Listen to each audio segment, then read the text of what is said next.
할렐루야. 반갑습니다. 인사할까요? 보고 싶었습니다. 보고 싶었습니다. 네, 민수기 강해 계속 이어집니다.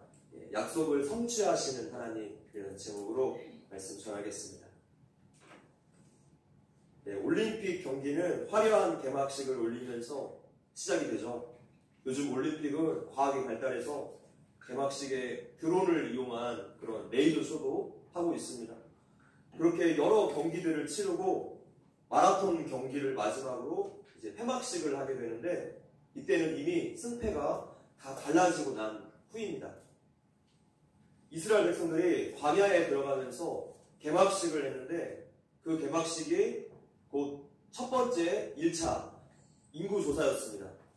그리고 광야 훈련을 다 마친 후에 폐막식을 했는데, 그 폐막식이 바로 오늘 본문의 2차 인구조사입니다. 두 번에 걸친 인구조사를 통해서 각 지파의 승패들을 확인할 수 있게 되었습니다. 우리들의 삶도 마치 이 올림픽 출전 선수들과 같습니다. 현재 우리들은 사도 바울의 고백처럼 인생의 마라톤 경기를 하고 있는데, 그 끝에는 천국 면류관이 준비되어 있습니다. 우리가 현재 어디에 서 있고 또 무엇을 향해 가고 있는가, 또 그것을 알고 인식하는 것은 우리에게 매우 중요한 일일 것입니다. 인생의 목적지가 분명해지며 현재 우리의 삶의 모습들도 이 목적지에 맞게 바뀌기 마련일 거예요. 세상은 좋은 삶이 좋은 죽음을 이끈다라고 말하지만, 성경은 정반대로 가르쳐줍니다. 좋은 죽음이 좋은 삶을 이끌어준다는 것이죠. 우리의 소속이 어디인가, 우리가 가고 있는 그 마지막이 어디인가, 우리가 늘 분명하게 기억해야 하겠습니다. 우리는 천국을 향해 가는 순례자들이에요. 이 땅의 삶이 결코 영원하지 않습니다. 죽음은 모두에게 공평하게 찾아올 것이고 또 갑자기 찾아올 것입니다. 하나님을 만나실 준비가 되셨습니까? 오늘 본문은 원래 1절부터 51절까지인데 시간상 다 읽을 수 없어서 4절까지만 읽었습니다. 다음 시간에도 이 내용이 계속 이어지니까 집으로 돌아가시면 26장 전체를 다 읽어보셨으면 좋겠습니다. 지난 시간 우리가 약속의 땅 진입을 눈앞에 두고 칠댐에서 이 바알보올 사건이 터진 것을 보았습니다. 이스라엘 백성들이 모압 평지에 있는 시딤에 머물고 있던 기간에 주술사 발람의 그 마지막 계략으로 이스라엘 백성들과 이 모압과 또 미디안 여인들의 바알 음란 축제를 벌이게 된 거죠. 이 일로 인해서 하나님께 크게 심판을 받았는데, 이 가나안 땅을 코앞에 두고 이게 무슨 일입니까? 역병으로 인해서 24,000명이 그 자리에서 죽게 된 것이죠. 비느하스가 창을 들어서 죄를 지은 두 남녀를 그 자리에서 죽이고 속죄하지 않았더라면 그날 이스라엘은 전멸했을 수도 있었습니다. 시딤의 비극은 이스라엘이 약속의 땅으로 들어가기 전에 마지막으로 치러야 했던 혹독한 시험이었습니다. 이때 남자들은 모두 다 광야의 2세대들이었는데 새롭게 태어난 세대들이라고 할지라도 하나님의 백성으로서 거룩하지 못한 사람은 죽어야 했습니다. 우리가 이 사실들을 볼 때 약속의 땅을 상속받을 성도들은 거룩해야 한다라는 것을 우리에게 분명하게 알려주고 있어요. 천국을 유업으로 상속받을 성도들은 거룩해야 합니다. 죄의 삭은 사망입니다. 반드시 누군가가 죽어야 돼요. 그래서 우리의 죄 때문에 하나님께서 십자가에서 죽으셔야 했습니다. 우리가 오늘 짓는 이 죄는 절대로 그냥 없어지지 않습니다. 죄의 유혹이 올 때마다 우리는 나 때문에 십자가에서 돌아가신 예수님을 떠올릴 수 있어야 하겠습니다. 거룩이 성도의 능력이고 거룩이 우리들의 인생의 목표가 되어야 합니다. 이렇게 가슴 아픈 비극이 있었지만 하나님은 이스라엘을 끝까지 포기하지 않으시고 새로운 역사를 준비하고 계세요.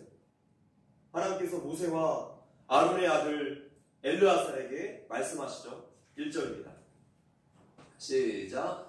연병 후에 여호와께서 모세와 제사장 아론의 아들 엘르아살에게 말씀하여 이르시되, 연병 후에라는 말의 원어적인 의미는 새로운 시작을 뜻합니다.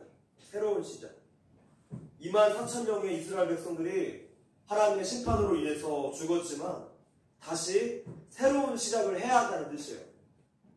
심판은 물론 그들이 자초한 일이겠지만 또다시 새롭게 기회를 주시는 하나님의 은혜를 볼 수 있는 장면입니다. 우리의 실패는 반드시 새로운 삶의 디딤돌로 작용이 되어야지, 실패 속에서 아무런 교훈도 깨달음도 얻지 못한다며 어리석은 일들과 하나님의 징계를 계속해서 반복하게 될 것입니다. 그렇게 인생을 어렵게 돌아가게 되는 것이죠. 여러분, 자복과 회개의 차이점을 아십니까? 자복과 회개. 자복은 하나님 앞에서, 하나님, 제가 이런 일들로 잘못했습니다, 고백하는 것, 자신의 죄를 고백하는 것이고, 회개는 잘못했던 삶을 돌이키는 거예요. 그러니까 행동까지 나아가는 것이 바로 회개입니다. 우리는 보통 자복도 안 하거나 자복까지만 하고 끝나는 경우가 대부분입니다. 죄악된 그 일들을 끊고 삶을 돌이켜야 합니다. 회개까지 나아가야 한다는 것이죠.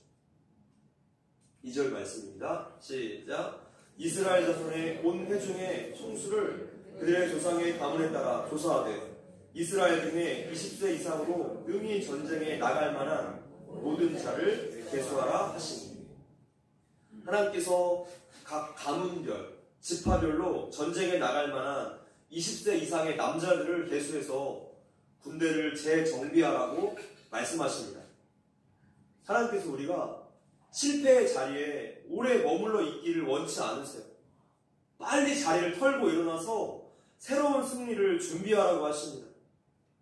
누구든지 잘못하고 또 실수할 수 있습니다.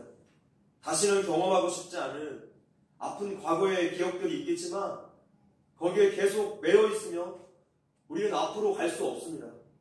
우리가 자복하고 회개하고 새 출발을 하면 돼요. 그러면 긍휼이 풍성하신 하나님께서 드디어 새로운 길을 우리에게 열어주실 것입니다. 출애굽 이후에 이스라엘은 시내산에서 군대 징집과 행군 편성을 목적으로 1차 인구조사를 한 적이 있었는데, 그날은 출애굽 제2년 2월 1일이었습니다. 그러니까 이번 모압 평지에서 실시하는 인구조사는 제2차 인구조사죠. 출애굽 제40년 8월 9월경에 이 인구조사가 있었습니다. 예전에 민수기의 뜻이 민족들의 수를 세는 기록이라고 우리가 민수기 강의 첫 번째 시간에 배웠습니다. 민족들의 수를 세는 기록. 자, 그렇다면 민수기를 쓴 목적은 무엇이었습니까? 그들이 왜 약속의 땅에, 가나안 땅에 들어가지 못했는가? 그 이유를 알려주기 위해서 이 민수기를 기록했는데, 우리가 그동안 그 이유를 계속 보아왔어요. 바로 백성들의 불순종 때문에 가나안에 못 들어가게 되죠. 이것을 반면교사로 삼아서 우리가 이것을 기억하면서 계속 민수기를 봐야 합니다. 본문에 나타난 제2차 인구조사는 꼭 필요한 일이었습니다. 이전에 실시했던 인구조사 때부터 벌써 38년이 흘렀습니다. 또 상황들도 많이 달라졌어요. 상당한 인구 변화가 있었죠. 또한 가데스 바네아 대반역 사건으로 인해서 38년의 시간을 허비해야 했어요. 이렇게 출애굽 1세대가 전부 다 광야에서 죽게 되었고, 이제 새로운 세대가 이스라엘의 중심이 됩니다. 뿐만 아니라 가나안 정복 전쟁을 본격적으로 치러야 했기 때문에 새로운 인구조사를 통해서 군대 재정비가 필요한 시점에 있었습니다. 2차 인구조사는 오늘날에 정부가 하고 있는 단순한 머릿수 조사 같은 것이 결코 아닙니다. 이 숫자 속에 담긴 아주 중요한 스토리들이 있다는 것이죠. 어떤 집안은 아들이 없고 딸만 있고, 또 어떤 집안은 하나님 앞에 이런 죄를 지어서 가문이 멸망당했고, 어떤 집안은 회개해서 다시 일어섰고, 이러한 세세한 스토리들이 이 숫자 속에 담겨 있다는 것이죠. 각 집안의 세세한 스토리들은 다음 시간에 다루려고 합니다. 하나님은 우리들을 보실 때 이렇게 단순한 군집으로 보시는 것이 아니라 한 사람 한 사람을 보세요. 한 사람 한 사람을 귀하게 보십니다. 99마리의 양을 놓고 잃어버린 한 마리의 양을 찾으러 길을 떠나는 그 목자의 마음과 같습니다. 지난주에 뉴스를 보니까 이런 기사가 있었어요. 25년간 실종된 송혜일을 찾아주세요 라고 적힌 현수막을 전국에 붙이면서 딸을 찾아다녔던 아버지 송길용 씨가 끝내 딸을 찾지 못한 채 그렇게 세상을 떠났습니다. 그것도 교통사고로 세상을 떠났다고 전해졌는데 이 현수막을 저는 생생히 기억합니다. 이 일이 평택에서 있었던 실종 사건이었는데 제가 2012년도부터 평택 바로 옆에 화성과 오산 쪽에 있는 그 교회에서 강도사로 사역을 했기 때문에 매일 출퇴근하면서 이 현수막을 보았습니다. 예전에 말씀드린 개구리 소년 사건의 아버지도 한평생 그 아들을 찾아다니다가 못 찾고 병으로 돌아가셨죠. 자녀를 잃은 부모의 애타는 마음은 어떠할까요? 남편이나 아내를 잃은 사람을 가리켜서 과부, 호랍이라고 호칭합니다. 부모를 잃은 아이를 가리켜서 고아라는 단어를 사용해요. 근데 자녀를 잃은 부모는 아무런 호칭이 없어요. 그만큼 자녀를 잃은 부모의 심정을 마땅히 표현할 수 있는 단어가 없어서 그런 것 같습니다. 우리 하나님께서 한 영혼을 바라보실 때 이런 마음으로 바라보세요. 여러분 한 사람 한 사람을 천하보다 귀하게 여기시는 거예요. 그래서 십자가에서 그 생명을 버리시고 우리를 살리시기 위해서 대신 죽으셨습니다. 하나님께서 여러분들을 이렇게 세세하게 살펴보시는데 저도 이렇게 하나님의 방식을 따라서 목양을 해야 합니다. 여러분 각자의 삶에 어려운 형편들 또 기도의 제목들이 다들 있을 거예요. 저에게 구체적으로 알려주셔야지 저도 구체적으로 하나님 앞에서 기도할 수 있습니다. 제가 스스로 기도해서 여러분의 상황을 다 알 수 있었으면 좋겠지만 저에게는 그런 은사가 조금도 없습니다. 전 너무나 교만해서 이런 은사가 있었다면 저에게는 정말 쥐약이었을 거예요. 그러나 하나님께서 저에게 주신 은사는 이 기도 제목 붙들고 끝까지 기도하는 끈기는 있습니다. 저의 새벽 기도 99%는 여러분들을 위한 기도예요. 저희 가족들 또 부모님 기도하고 싶은데 기도할 수가 없습니다. 기도하다 보면 생각이 안 나요. 다 잊어버립니다. 그저 하나님께 맡기는 것 뿐이죠. 언제든지 기도 제목 있으시면 저에게 꼭 좀 말씀해 주시기를 부탁드립니다. 함께 기도해 드리도록 하겠습니다. 하나님의 마음을 품은 그런 세심한 목양을 하려고 몸부림치고 있습니다. 저를 위해서도 기도해 주시기를 부탁드립니다. 이렇게 하나님께서 명령하신 인구조사에는 하나님의 이 세세한 돌보심이 들어있어요. 하나님의 관심은 온통 여러분에 대해 가 있습니다. 그 관심이 너무나 감사한 거예요. 그 관심 때문에 오늘 우리가 이렇게 살아있습니다. 그 관심이 오늘도 우리를 예배자로 부르시는 거예요. 2차 인구조사의 첫 번째 목적은 군대를 편성하기 위해서였습니다. 당장의 전투에 얼마만큼 투입될 수 있는가 이것을 확인해 보기 위해서입니다. 그래서 20세 이상 된 남자들만 인구조사의 대상으로 삼은 것이죠. 오늘 본문을 보면서 제가 이런 생각을 해봤어요. 우리 교회에 영적인 전투에 투입될 수가 있는 성도들이 얼마나 있을까? 우리 성도들을 위해서 또 우리 교회를 위해서 기도하는 준비된 기도의 용사들이 얼마나 될까라는 생각을 해보았습니다. 적어도 직분자들은 기도의 용사가 되어야 하지 않겠습니까?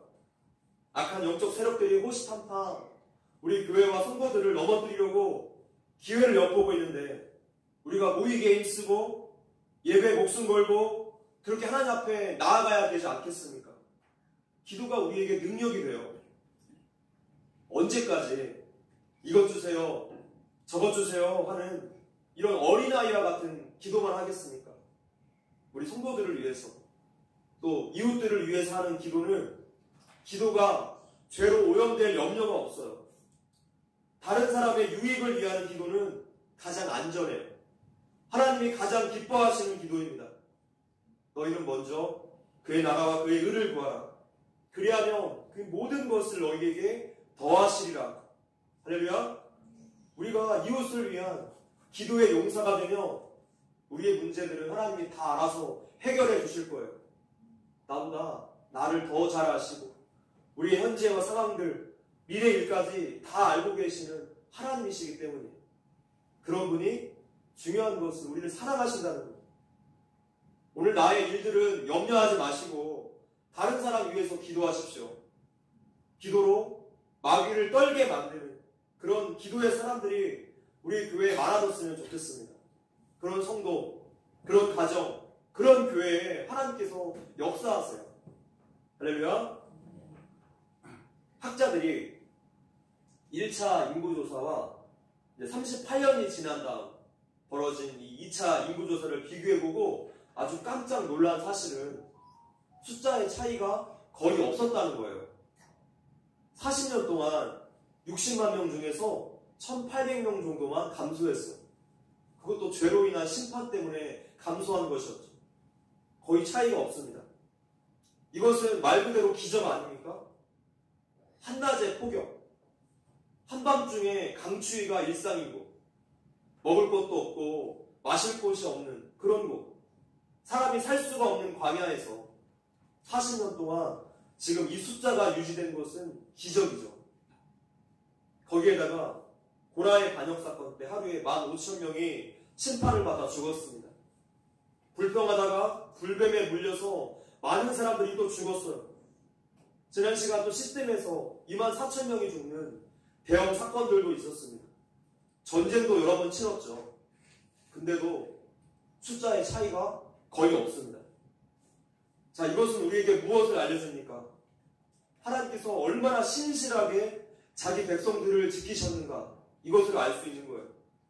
그들의 죄악 중에도 하나님께서 특별한 은혜를 베푸셔서 그들을 보호해 주셨어요. 이스라엘 인구조사가 가르쳐주고 있는 분명한 교훈이 바로 이것입니다. 하나님께서 이스라엘 조상 아브라함에게 약속하신 대로 그의 후손에 대한 번성이 역사 속에서 실제로 성취되었다는 것이죠. 51절에서 백성들이 이제 인구조사의 결과를 듣습니다. 51절. 네, 한번 녹여주시면 안 돼요. 자, 한번 같이 읽어볼게요. 시작. 이스라엘 자손의 계수된 자가 60만 1,730명이었다. 자, 이 결과를 듣고 백성들이 무엇이 떠올랐을까요? 바로 아브라함과 했던 하나님의 약속이 떠올랐을 거예요. 창세기 22장에 나타나는, 한번 읽어볼게요. 시작. 내가 내게 큰 복을 주고 내 씨로 크게 성하여 하늘의 별과 같고 바닷가의 모래와 같게 하리니 내 씨가 그 대적의 문을 얻으리라. 아브라함이 하나님께 후손에 대한 약속을 받을 때 그때 상황들을 한번 떠올려 보세요. 노년에다가 대를 이을 후손이 아직 없습니다. 아무것도 없는 그야말로 영의 상황이에요. 그로부터 700여 년이 흐른 다음에 아브라함의 후손이 200만 명이 넘는 대민족으로 바뀌었습니다. 하나님의 약속은요, 온갖 실패와 불순종과 고난과 어려움 가운데서도 결코 중단되거나 취소되지 않고 꿋꿋이 모든 것을 다 뚫고 온전히 이루어진다는 것을 우리가 다시 한번 배울 수 있습니다. 세상의 역사는 어떻습니까? 있다가도 없어지고 다 끊겨져요. 그 흥망하던 나라도 영원하지 않고 모두 다 역사 속으로 사라졌습니다. 아수르, 바벨론, 페르시아, 헬라, 로마 등등 모두 다 사라졌어요. 그런데 하나님의 역사는 다릅니다. 흔들리지 않아요. 좌절되지 않습니다. 하나님의 영원하신 약속 때문에 반드시 이루어지게 되는 것이죠. 그것이 바로 하나님의 속성이고 하나님의 성품이고 하나님의 영광이 걸려있는 문제이기 때문에 이 말씀이 이루어지는 거예요. 하나님은 고난과 시험을 통해서 우리 삶에 빼기를 원하시지만 더하게 하실 때 이것을 모두 다 역전시키세요. 넘치게 복을 부으시는 분이십니다. 그렇기 때문에 여러분의 인생에서 하나님이 자꾸만 뺏어간다 생각되신다며 하나님의 이 약속과 그 신실하신 성품을 더 굳게 붙잡으시고 더 크게 역전될 그 날을 하나님을 기대하십시오. 오늘 나에게서 무엇을 기대하십니까? 돈과 지식과 경험과 의지를 믿습니까? 우리는 안 돼요. 나 자신을 믿으면 앞으로 실망한 일만 계속 생길 거예요. 우리는 안 됩니다. 인생에서 계속 이러한 사실들을 확인하게 될 것입니다. 하나님의 약속, 그분의 계획이 우리 성도들을 승리의 길로 인도하시는 것이죠. 하나님은 이렇게 2차 인구조사를 통해서 이스라엘로 하여금 지난 40년 동안 그들이 전혀 인식하지 못하고 있었던 광야의 은혜와 그 복을 깨닫기를 바라셨어요. 오늘 우리는 하나님의 약속과 성취에 대해서 더 깊이 생각해 보기를 원합니다. 모든 것이 흔들리고 소망이 없고 너무나 힘든 이 시대 속에서 우리의 현실 속에서 하나님을 굳게 붙잡는 시간이 되었으면 좋겠습니다. 미국의 유명한 부흥사 중에 찰스 핀이라는 분이 계십니다. 이분이 원래 판사였어요. 미국의 판사들은 성경의 모세 오경이 하나님께서 인간에게 주신 법률이기 때문에 모세 오경을 연구해서 하나님께서 법을 어떻게 제정하셨는가, 또 어떻게 인간들의 죄를 다루셨는가, 이것을 연구한다고 합니다. 그래서 찰스 핀이 역시 성경을 구해서 자세하게 연구를 시작했어요. 원래는 무신론자였는데 성경을 열심히 읽던 중에 큰 감명을 받아서 예수님을 영접하기로 결단합니다. 근데 그의 마음에 한 가지 큰 고민이 있었어요. 그것은 이 성경이 정말로 하나님의 말씀인가? 하나님의 말씀이라면 왜 성도들이 그렇게 살지 못하는가? 라는 진지한 고민이었습니다.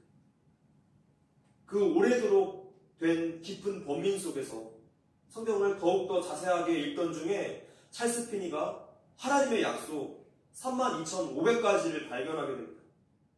그리고 이 약속에 대해서 순종의 삶을 사는 성도들이 반드시 약속의 성취를 경험했다는 것을 알게 되었습니다. 하나님의 약속을 지키시는 분이시라는 이 사실을 깨달은 찰스 피니가 결국에 소명을 받아서 판사직을 내려놓고 이제 신학교에 가서 목사가 됩니다. 성도 여러분, 하나님은 약속을 반드시 지키시는 분이세요. 우리가 이 사실만 분명히 붙잡아도 우리의 삶은 흔들리지 않습니다. 고요합니다. 평안합니다. 할렐루야. 한 병원의 입원실에 한 남자가 있었습니다. 그는 자신의 아내 곁에 있어서 간호를 하고 있었어요. 아내의 얼굴에 기대어서 아내의 하얀 머리카락을 쓸어 넘겼습니다. 아내의 얼굴이 통증으로 일그러져 있습니다. 의사는 남편에게 마흔의 준비를 하라고 말했고 남편에게 더 이상 소망이 없습니다. 사무실 구석에 큰 책상 뒤에 한 CEO가 있었습니다. 회사가 너무나 어려워져서 직원들에게 월급 주기도 힘들어졌고 이제 대출을 받아야 할 상황들이 되었어요. 모든 것을 그만두고 싶었고 이 CEO에게 조금의 소망도 남아있지 않았습니다. 이 글은 맥스 루케이도 목사님의 책에 나오는 예화를 제가 일부 각색해 보았습니다. 또한 개그맨 박수홍 씨 가족의 오랜 그 법정 공방을 뉴스를 통해서 다들 들어보셨을 것입니다. 돈 문제로 인해서 이 가족 관계가 완전히 깨어진 사건이죠. 한 토크쇼에 박수홍 씨가 나와서 세상에 내 편이 하나도 없다는 생각이 들었을 때 깊은 우울감에 빠져들었다는 그런 이야기를 들은 기억이 납니다. 여러분들은 병원에서 아내를 간호하는 그 남편, 또 회사 사무실에서 절망에 빠져있는 이 사장, 또 가족들과의 관계가 완전히 다 깨어진 박송 씨의 마음을 잘 아실 수도 있습니다. 우리가 인생을 살다 보면 이렇게 소망이 없이 너무나 절망스러운 순간들을 누구나 다 만나기 때문이죠. 때때로 그렇게 우리가 소망을 다 완전히 잃어버리곤 해요. 최근 저의 절망은 컴퓨터 하드가 날아가서 모든 자료를 잃어버렸을 때였습니다. 지금 다행히 복구가 되어서 참 감사하고 더 좋은 말씀을 준비하도록 노력하겠습니다. 이렇게 절망이 찾아올 때 우리는 어떻게 해야 합니까? 우리가 어디로 돌아가야 합니까? 그런데 삶에서 발생한 여러 가지 고통과 고난들이 우리 마음속에 있는 이 소망을 완전히 다 고갈시킬 수 있을까요? 하나도 남김없이 다 고갈시킬 수 있을까요? 성경에 따르면 절대로 그럴 수가 없습니다. 왜냐하면 바로 이 말씀 때문에 그렇습니다. 한번 읽어볼게요. 시작. 자녀이면 또한 상속자, 곧 하나님의 상속자여 그리스도와 함께한 상속자니 우리가 그와 함께 영광을 받기 위하여 고난도 함께 받아야 할 것이니라. 우리 성도는 그리스도와 함께한 상속자이기 때문에 그 가운데 모든 자원을 공유받을 수 있게 되었어요. 이 영적인 공유는 우리가 사용하고 있는 이 와이파이처럼 한계가 많지 않아요. 와이파이는 되다가 안 되다가 여러 가지 어려움이 있죠. 이 영적인 공유는 시공간을 뛰어넘습니다. 영원하신 하나님의 지원이 앞으로도 계속 이루어진다는 거예요. 예수님께서 우리 안에 성령님으로 들어와 계세요. 우리 삶에 둘러싼 각종 문제들 때문에 마치 내가 혼자인 것 같고 아무런 도움이 없는 것 같이 여겨지십니까? 그럴 때 하나님께서 우리에게 이렇게 말씀하세요. 읽어볼게요. 시작.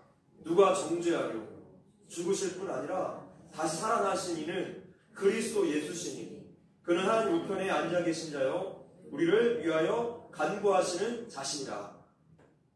성령님이 우리 안에 들어와셔서 영원히 함께 계시고 우리를 위해서 지금 이 순간도 하나님께 간구하고 계신대요. 우리가 할 일은 무엇입니까? 이러한 약속들을 성경을 통해서 계속 발견하고 붙잡고 있는 거예요. 도무지 이 고난이 끝나지 않을 것만 같은 때도 있지 않습니까? 그러나 하나님께서 또다시 우리에게 이러한 소망의 말씀을 주세요. 읽어볼게요. 시작. 그의 노염은 잠깐이요 그의 은총은 평생이로다. 저녁에는 울음이 깃들일지라도 아침에는 기쁨이 오리로다. 아멘. 하나님의 약속은요 우리 삶의 영역에서 해당되지 않은 영역이란 없어요. 우리 인생의 모든 해답이 이 성경에 다 담겨 있습니다. 그분은 우리를 창조하신 분이시기 때문에 인생에 대해서 가장 잘 아실 수밖에 없어요. 그래서 우리가 어떤 문제라도 가지고 나가면 곧 평화를 얻을 수 있습니다. 로마서 8장 39절 합독할게요. 시작. 높음이나 기쁨이나 다른 어떤 피조물이라도 우리를 우리 주 그리스도 예수 안에 있는 하나님의 사랑에서 끊을 수 없으리라. 하나님의 사랑에서 끊을 수 없으리라. 하나님의 사랑에서 우리를 끊어낼 수 없듯이 우리의 소망 또한 절대로 끊어낼 수 없어요. 왜냐하면 하나님의 약속의 말씀이 우리를 붙잡고 있기 때문이에요. 이 말씀을 다시 우리가 붙들면 다시 소망을 얻게 됩니다.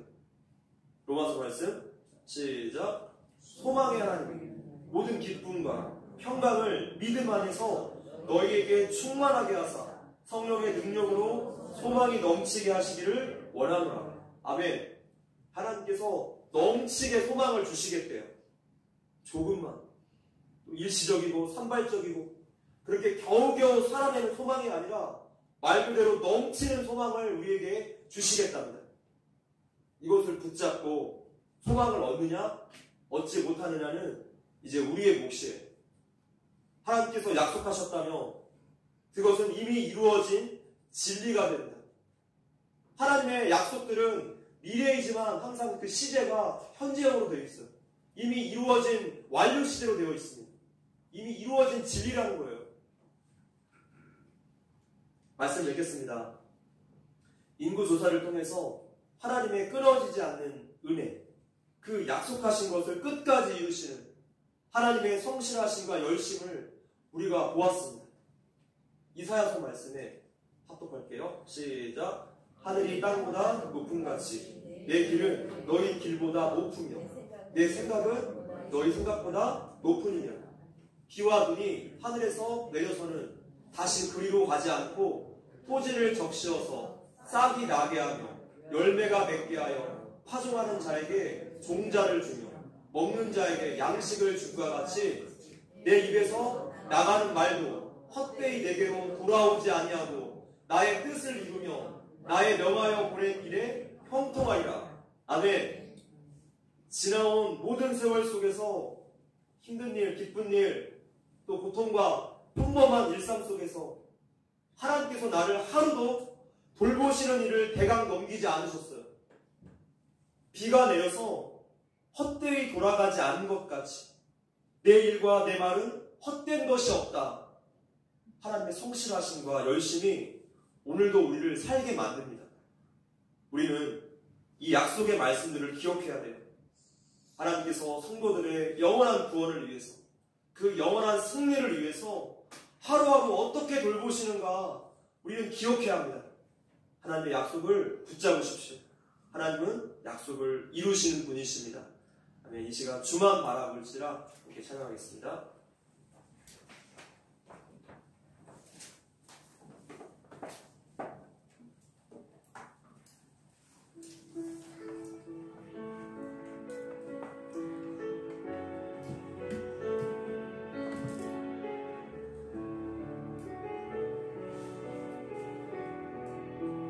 우리 말씀을 생각해 보시면서 이 고백으로 나아갑시다. 하나님의 약속이 있는 한 우리에게 언제나 소망이 있는 줄을 믿습니다. 그 약속을 우리가 말씀을 통해서 계속 확인해보고 또 용기를 얻고 그렇게 우리가 성도들에게 또 소망으로 살아갔으면 좋겠습니다. 하나님, 이 시간 우리가 다시 주님 붙잡기 원합니다. 말씀 붙잡고 다시 살아나기를 원합니다. 소망을 주시옵소서. 우리 주님 바라보겠습니다. 이러한 결단과 고백으로 이 찬양하겠습니다.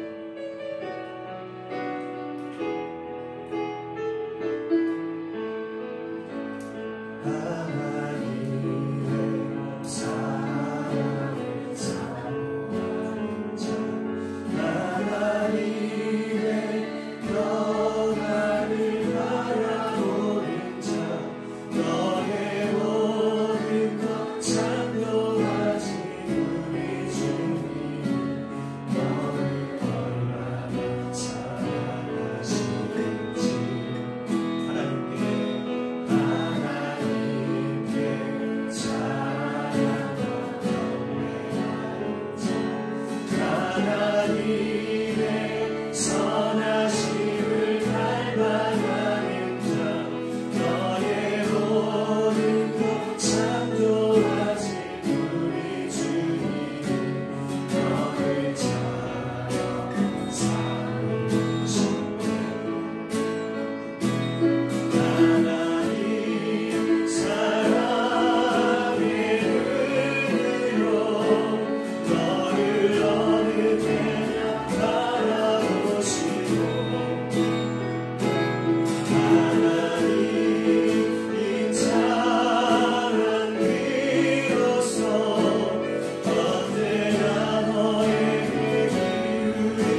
약속하신 말씀을 우리가 붙잡고 살게 하여 주시옵소서. 우리에게 날마다 소망으로 더하여 주시옵소서. 우리의 환경이 어떠하든지 우리 삶에 어떠한 문제가 있든지 약속하신 하나님의 말씀이 있기 때문에 우리가 늘 소망이 있는 줄 믿습니다. 하나님, 오늘도 주님 바라볼 수 있게 하여 주시옵소서. 주님 붙잡게 하여 주시옵소서. 함께 기도하겠습니다. 하나님 감사합니다. 주님께 우리를 사랑하시고 우리를 자녀 삼아주시고 하나님, 우리의 작은 시험에도 응답하시는 주님, 우리의 삶을 고쳐주시옵소서. 소망 가운데 우리 성도들을 살아나게 하시고 하나님, 언제나 말씀을 붙잡고 위로와 소망을 얻게 하여 주시옵소서. 하나님, 하나님의 사랑에서 어떤 것도 우리를 끊을 자 없음을 믿습니다. 하나님, 그 약속을 붙잡습니다. 하나님, 우리에게 생명 주시옵소서. 소망을 주시옵소서. 우리의 환경이 어떠하든지 하나님, 오늘도 우리에게 숨 쉴 수 있게 하여 주시옵소서. 주님 앞에 나아가는 자 하나님, 다시 일어서는 줄 믿습니다. 생명으로 소망으로 살아가는 줄 믿습니다. 주님 붙잡아 주시옵소서. 하나님, 우리를 붙들어 주시고 우리가 완전히 무너지지 않도록 하나님 다시 일으켜 세워주시옵소서. 주님 바라봅니다. 주님 의지합니다. 주님 함께하여 주시옵소서. 우리에게 주님이 있어서 감사합니다. 우리에게 주님이 있어서 감사합니다. 주님, 이 말씀 앞에 설 때 주님 우리를 새롭게 해주시옵소서. 우리를 주시옵소서. 주님 주시옵소서.